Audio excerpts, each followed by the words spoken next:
My name is Ian Carroll. I'm a musician. um,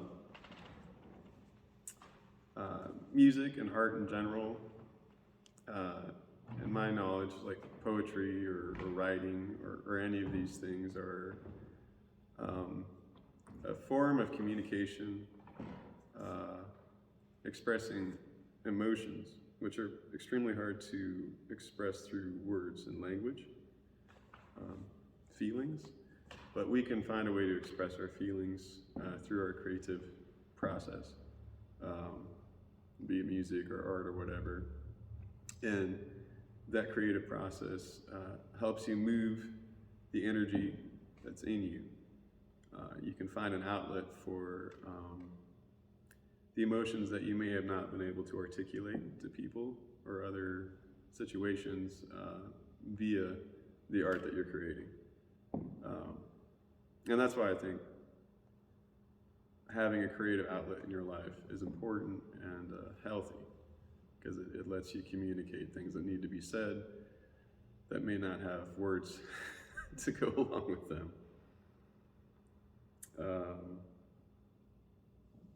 As far as music goes, helping me, I had a troubled childhood. It was rough. I'll just say that. And I totally depended on music for a long time to give me a reason of worthiness. I was someone that had a drum in his hand from the age of 14 until like I was 21, and I just hid behind it because I couldn't talk to people, because I just felt like I guess ashamed of myself, and I just in general had a really hard time like being in group settings or talking to people in general. And music allowed me to go out into the world and interact with people for a long time. And eventually I made a decision in my life to step away from music because I had found that I was just relying on it too much to interact with anybody at all. So I got a job as a cook and went to culinary school and worked in kitchens for a long time, and it helped me a lot to like learn how to interact with people. But music came back, and now it's what I do all the time as my job. I love it. It's just like I love it. I love the idea of music as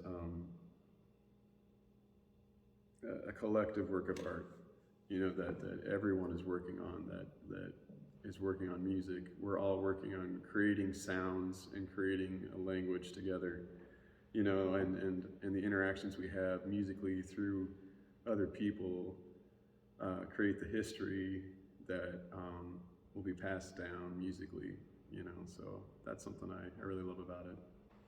I grew up in a musical family.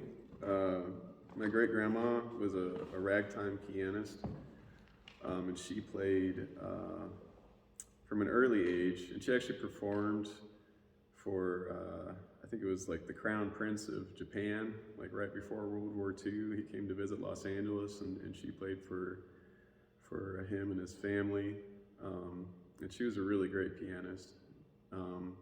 So me and all my cousins, we had a lot of cousins, and aunts and uncles would get together every Wednesday at her house, and she would just play the piano the whole time.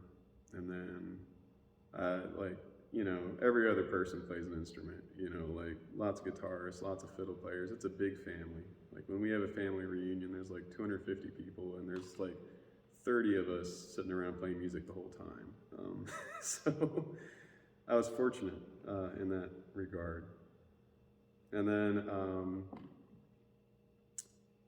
at the age of 11, my father had remarried, and he married a dancer. Her name's Julia. She's a belly dancer. And she formed a troupe, a belly dance troupe, and started teaching belly dance. And I started learning Middle Eastern percussion when I was 14 and drumming for her troupe. And then started teaching other people how to drum. This was all in California.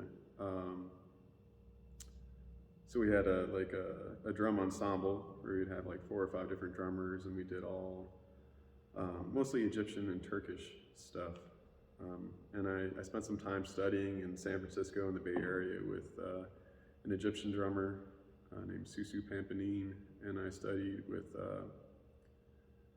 some other drummers at a couple different music camps, and I was really into it, and I was really good at it.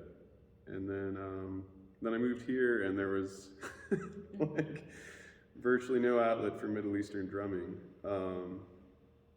So I kind of dropped it for a long time, and I started getting better at the fiddle. I started working on that. So I moved here in 2005, and I took lessons for a long time, classical lessons, and then I've been working on a collected work of fiddle music from around the world since I was 22. I was in a world music ensemble, and I got a lot of music from there. And I've been working on memorizing as much as I can.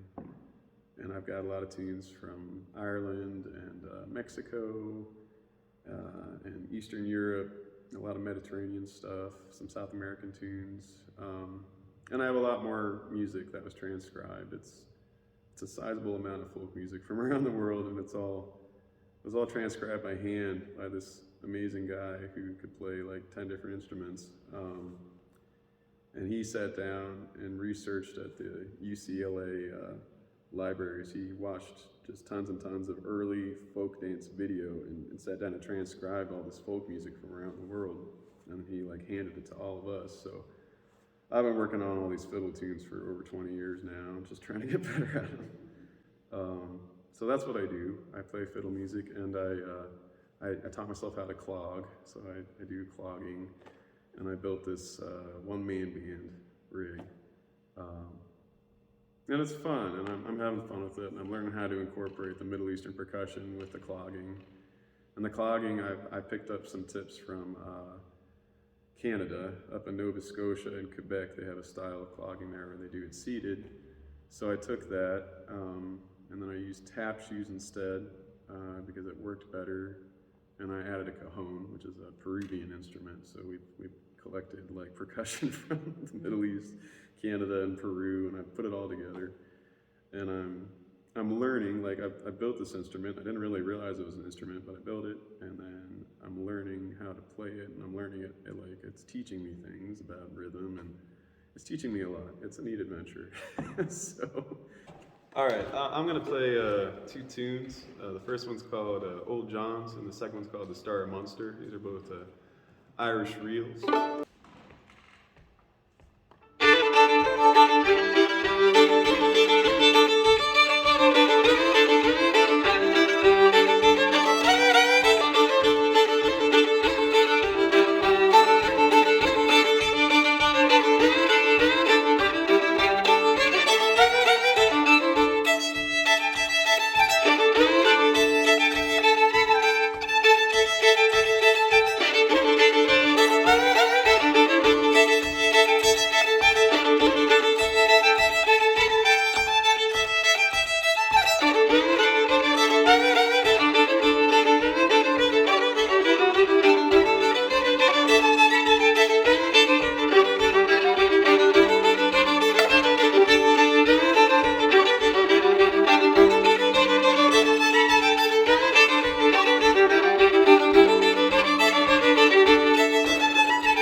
Middle Eastern music, they've made the progression between notes much more diverse instead of those two patterns.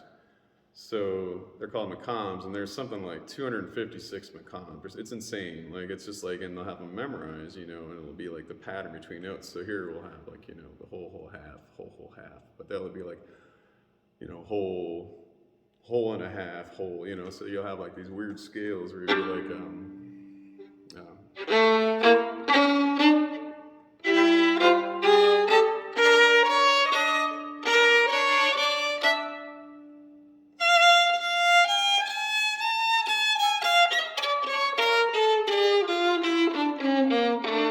you know, kind of like just all over the place. Yeah, yeah. And then they'll write old songs around them, you know. So you got a lot of different stuff like that in there. And yeah, Eastern music's really kind of cool. Like, I'll continue.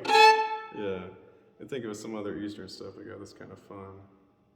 This one's good. It's a Hungarian dance. I just know it as the Hungarian jumping dance. It has a Hungarian name.